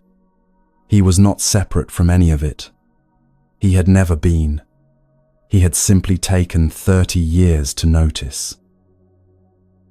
And now, with all of this settling into you, this understanding of how deeply connected everything is, let us talk about something the Buddha taught that completely overturns what most people believe about abundance, about what it means to have enough, and about where true wealth actually comes from.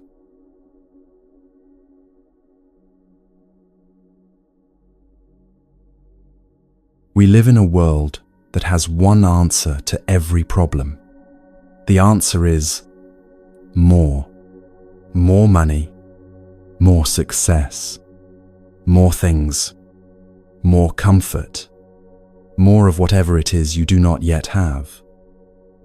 And somewhere inside each of us, we believe this. We believe that the feeling we are looking for, the feeling of being full, of being satisfied, of finally having enough, is on the other side of something we have not yet reached.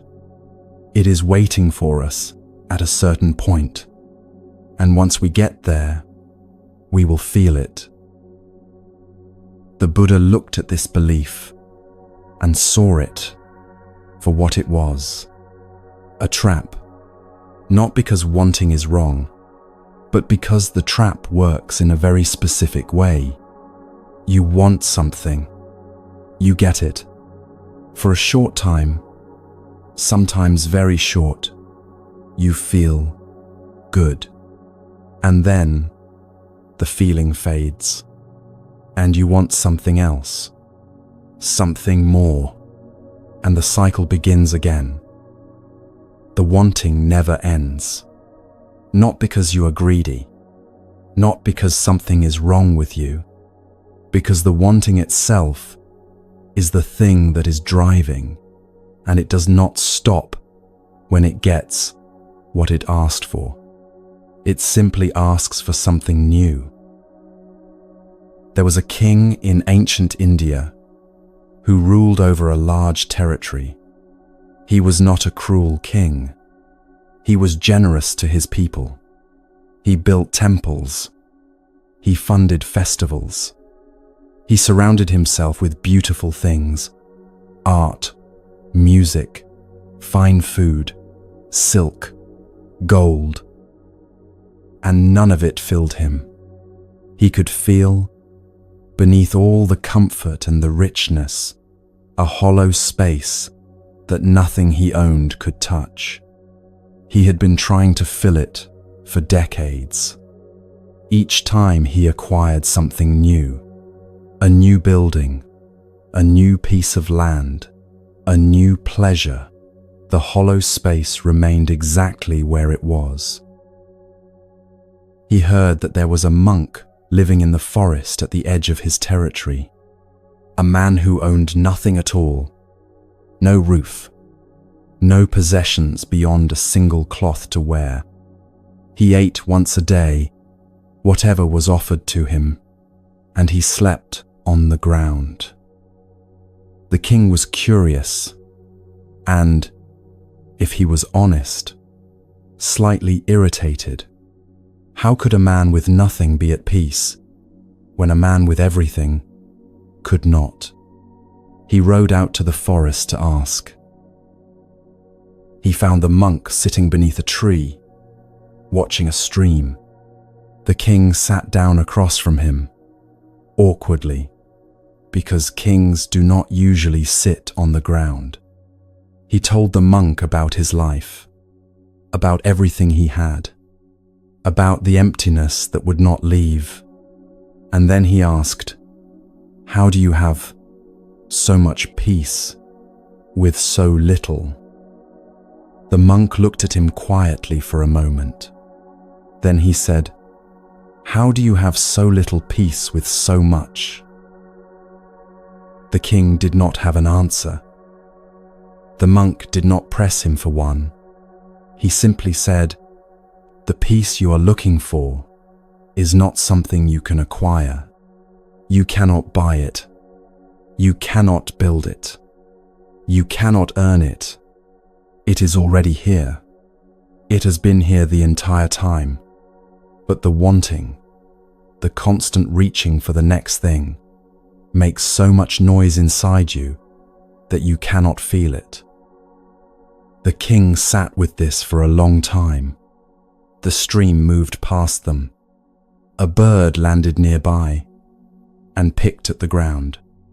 The afternoon light changed, and for a few minutes, just a few, the king stopped reaching, and in that stopping, he felt something he had not felt in years. A quietness, a stillness that had nothing to do with his surroundings, and everything to do with the fact that his mind had, for once, gone silent. This is what the Buddha meant when he spoke about true abundance, not the accumulation of things, not the achievement of a certain standard of living, the recognition that what you already have, right now, in this moment, is enough. Not perfect, not arranged the way you would have chosen, but enough, complete, full in a way that no amount of acquiring can ever produce. There was a teacher who lived in a small town in the hills of Uttarakhand. She taught young people, not in a formal school, but in her home, in the afternoons, when they came to learn reading and writing and simple arithmetic. One day, she set down the books. She said, "Close your eyes." The students looked at each other, uncertain, but they closed their eyes. She said, "Notice your breathing, not to change it, just to feel it. The air coming in, the air going out. Notice the warmth of your own body, the fact that your heart is beating right now, without you doing anything at all. Notice that you are alive." She let them sit in silence for a few minutes. Then she said, "That is abundance. Everything else, the things you might own someday, the things you might achieve, that is all fine. But abundance, the real kind, is this. What you just felt, it is already yours. It has always been yours. No one can take it from you." The students did not fully understand what she meant that day. They were young. The world had not yet taught them to want. But some of them carried the moment with them, quietly, without examining it, into their adult lives. And years later, when the wanting came, when the hollow feeling arrived and told them they needed more, some of them remembered. Not the words, the feeling, the stillness of those few minutes, with their eyes closed. And the memory was enough, sometimes, to interrupt the wanting, just for a moment. But a moment was enough to let something else in. The Buddha did not teach people to stop wanting entirely. That would be like teaching a river to stop flowing. Wanting is part of how the mind works. It arises. It is there. But there is a difference between wanting that comes from a real need, wanting food because you are hungry, wanting shelter because you are cold, and wanting that comes from a hole inside you that has nothing to do with what is missing from your life. The second kind of wanting, the kind that says, "I will be happy when I have this. I will be complete when I achieve that." That is the wanting the Buddha was pointing to. Not because it is sinful, because it does not work.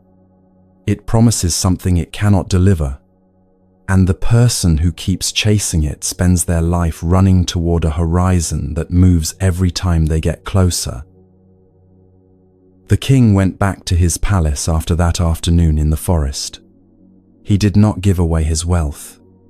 He did not become a monk. The teachings were never about renunciation for its own sake. But something in how he held his life changed. The acquiring did not stop, but it stopped being the thing that mattered most. He began to notice, slowly, without forcing it, the moments in his day that had nothing to do with what he owned.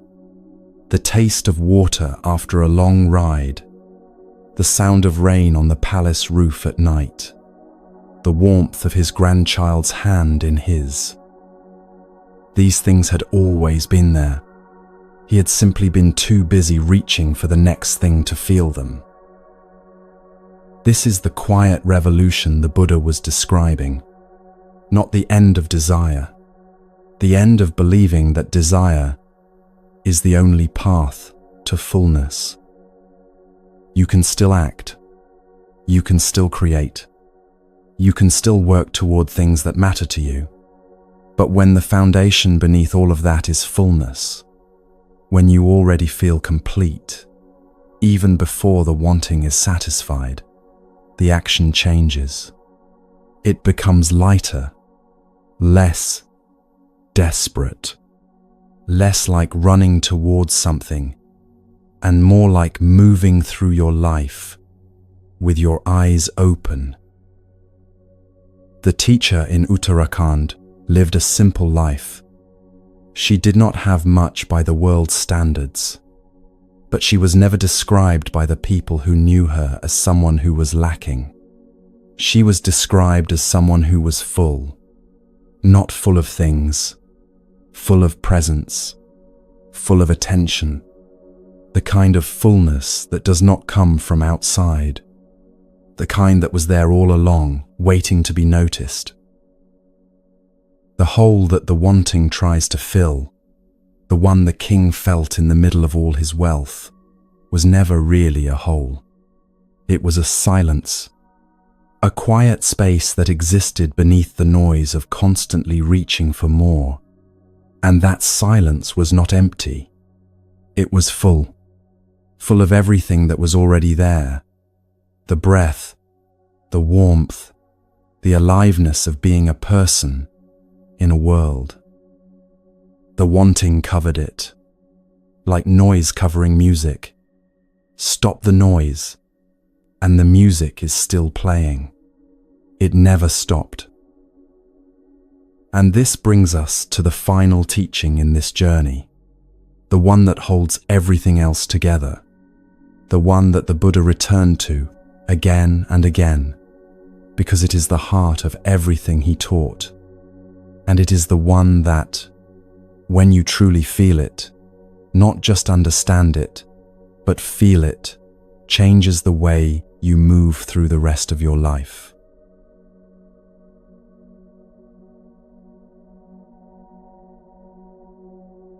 There was a Tibetan monk who was asked a question that most people would find very simple. The question was, what is the purpose of Buddhism? Not the history of it, not the philosophy, not the practices or the centuries of tradition. Just, what is it for? The monk thought about this. Then he said, to reduce suffering. That is it. Everything else is commentary. This was not a casual answer. It was the most precise thing he could have said. Because when you strip away everything, the rituals, the philosophies, the long chains of teaching, that is what remains. One direction, not the pursuit of happiness, not the achievement of a spiritual state, the reduction of suffering in yourself, in the people around you, in the world. And the single most effective way to do that, the thing the Buddha returned to, again and again, across decades of teaching, was kindness.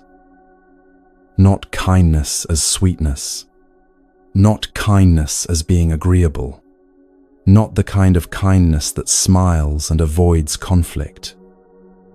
Kindness as the deepest form of seeing. Kindness that comes from understanding exactly what another person is carrying, because you have carried it yourself. Kindness that does not need to be manufactured, because it arises on its own when you stop believing that you are separate from the people in front of you. The Dalai Lama said something about this that has been repeated so often it has almost lost its weight. He said, "My religion is kindness." But when he said it, he did not mean it as something pleasant. He meant it as the most radical statement a person can make. That after all the study, after all the years of practice, the thing that matters most is this: how you treat the people in front of you, how you respond when someone is suffering, how you move through your day when no one is watching and no one will ever know what you chose to do. Kindness in this sense is not soft. It is one of the most demanding things a person can practice, because it requires you to see clearly, honestly, what is happening in front of you, not what you wish were happening, not the version of events that protects you from feeling uncomfortable. What is actually there?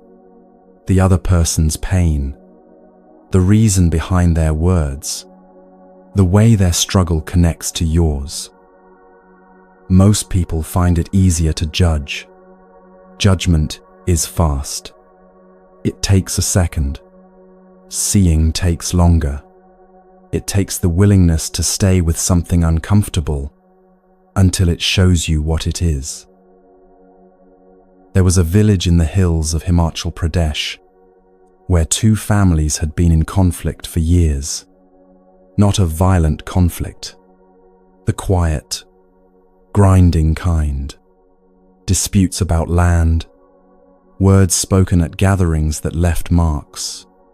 Children growing up hearing one version of the story from their parents and believing it completely. The conflict had gone on so long that no one remembered exactly how it started, only that it was there, and it was bitter, and it cast a shadow over everyone in the village. An elder woman, someone known for her steadiness, was asked to help settle it. She did not sit the two families down and ask them to state their grievances. She did not weigh the facts and make a judgment. Instead, she spent a week watching. She visited each family separately. She sat with them during meals. She listened, not just to the words, but to the tone beneath them, the tightness, the old hurt underneath the anger. She watched how the elders' faces changed when the other family was mentioned. She watched all of it, without deciding anything. At the end of the week, she gathered both families together. Everyone expected her to announce a verdict. Who was right? Who was wrong? Instead, she said, "You are both in pain. You are both afraid. Not of each other, of something older than this fight. Something that was there before the argument about land ever began." She paused. Then she said, "Not in the land, in the fear. If we start there, in the place where you are both standing, we can find a way forward, but only if you are willing to see each other as you actually are, not as enemies, as people who are hurting." The conflict did not end that day. Conflicts that deep rarely do. But something shifted in the room, because someone had finally looked at the whole picture, not just the surface, not just the complaints, but the fear and the pain underneath both sides. And that looking opened something that had seemed permanently closed. This is what the Buddha meant by wisdom, not cleverness, not the ability to solve problems quickly, the ability to see the whole of a situation, not just one piece of it, to hold two people's pain at the same time without choosing a side, to look past what someone did and into why they did it. Wisdom and kindness are not two separate things. They are the same thing, seen from two directions. Wisdom sees clearly. Kindness acts from that clarity. Without the seeing, kindness becomes hollow. Without the kindness, wisdom becomes cold. The elder woman carried both. She did not rush to comfort the families. She watched first. She understood first. And when she finally spoke, What she said was not advice. It was a mirror. She showed them what she had seen, and the showing itself was the kindness. Now, you will never see the full reach of what you do. When you choose, in a single moment, not to pass your anger forward, you will never see where that choice lands. When you look at someone who has hurt you and see them as a person in pain instead of an enemy, you will not see the ripple that creates. It moves outward from you, invisibly, the way the gardener's care moved through the soil and into the roots and into the fruit. You will not see it, but it is there. It is real. It reaches places you will never visit, touches people you will never meet. The grandmother who taught her granddaughter to shell beans carried a ripple like this. The monk who sat with the king in the forest carried one. The woman who saw her stubbornness and began, slowly, to loosen it carried one. The grandson who paused, just paused, before his anger reached his son carried one. None of them knew the shape of what they were creating. None of them needed to. The act itself was enough. The seeing was enough. The choosing, again and again, in small moments that no one else witnessed, not to add more weight to the world. The Buddha did not promise a perfect world. He did not teach a way to make suffering disappear. What he taught was quieter than that. He showed people how to stop adding to the suffering that was already here, how to interrupt the chains that carried pain from one person to the next, how to see, in the middle of an ordinary day, what was actually happening, and how to respond to it with the kind of attention that changes things. Not loudly, not dramatically, but really. This is what we began with, at the very start of this journey. Not manifestation, not the belief that if you want something hard enough, or think about it clearly enough, the world will bend to give it to you. The Buddha looked at that belief and saw that it was turned backwards. The world does not arrange itself around your wanting. Your wanting arranges itself around the world. And the moment you begin to stop, to actually stop, believing that the world owes you something, the moment you turn toward what is already here and meet it with kindness, everything changes. Not the outside, the inside, the way you carry your life, the way you hold the people in it, the way you walk through each day, awake to what is in front of you. That is the teaching, not a technique, not a system, a way of seeing, a way of being present to what is in front of you and choosing again and again the response that does not add to the weight of the world. Kindness, wisdom, attention, these three, together, this is what the Buddha spent his life pointing toward. And this is what you have been quietly touching throughout this entire journey.